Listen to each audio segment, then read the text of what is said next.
Hey everybody, how you doing? Hope you had a wonderful Easter weekend. I know ours was just fantastic. Beautiful day. Got a chance to spend time with family after church. It was good, just a good day. Really nice weekend overall. Did a camping trip, did some bike rides, just all kinds of good stuff. Actually heading out on a hike right now. But the reason I wanted to update or do this vlog is to announce that we are opening up registration for our 2024 bike camp.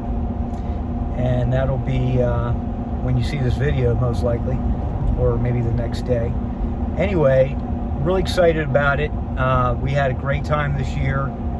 Brought it back after a few years off due to COVID and some other factors. But you know, we've been doing this camp for, gosh, it's 19 years now. So I think this will be our 20th anniversary coming up. I'm pretty sure about that. I'll verify it. But we've had literally hundreds of campers come through over the years, and it's always a great time to see the folks. It's, you know, we get a lot of people returning, which is fantastic.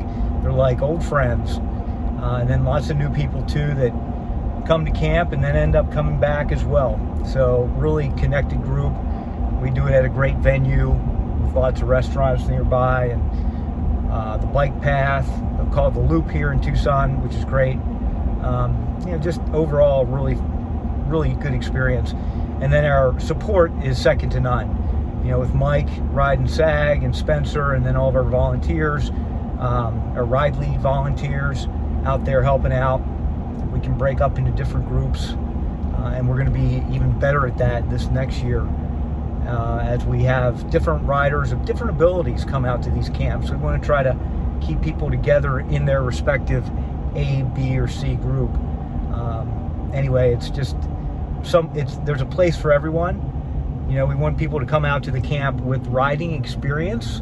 Certainly, the ability to ride in a pack is really important. You know, knowing not to cross wheels, knowing how to communicate, that's important. And this year, a little different. We're not going to allow any tri-bikes. Decided to go that route because just the speed dynamic, you know, when somebody's got a strong rider's on a tri-bike, there's that aspect, and it kind of blows up groups too quickly.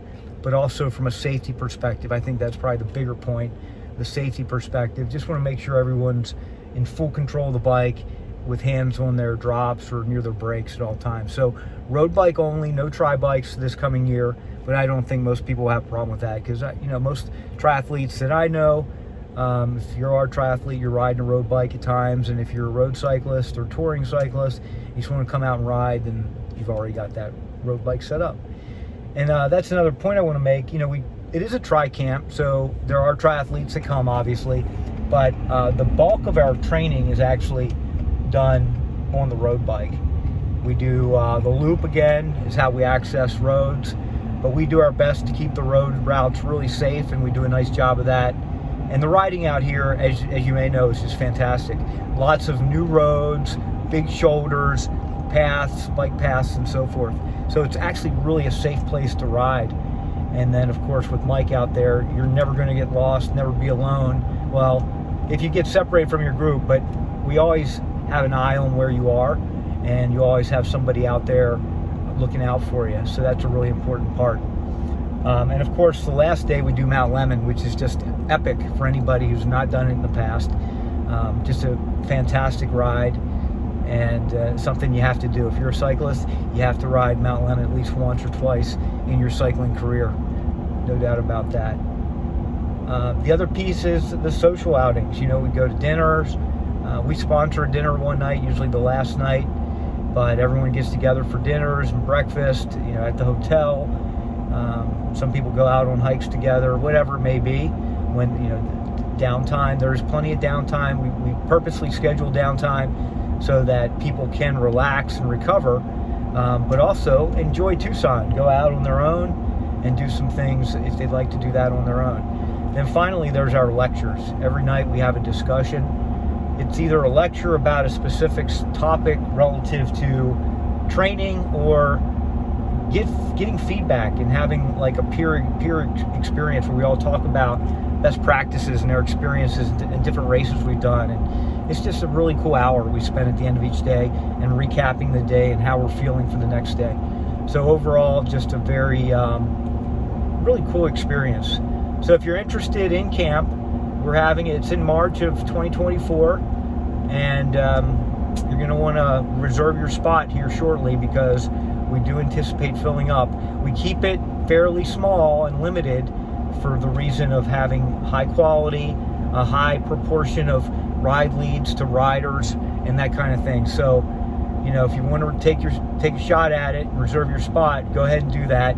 Make sure you read the FAQ and our cancellation policy. I just want to be clear with that. So make sure you read that as well, and bring a friend. You know, it's just a great experience to bring a cycling friend, or bring your spouse. And if they're not a cyclist, they can enjoy all the great things that Tucson has to offer while you're out riding your bike all day. So everyone wins, and then you can regroup at night for dinner. So that's all I have today. Thanks for listening. Appreciate you letting me check in, and be sure to check out the TucsonTryCamp.com website to learn more about the camp and register for 2024. Have a great day.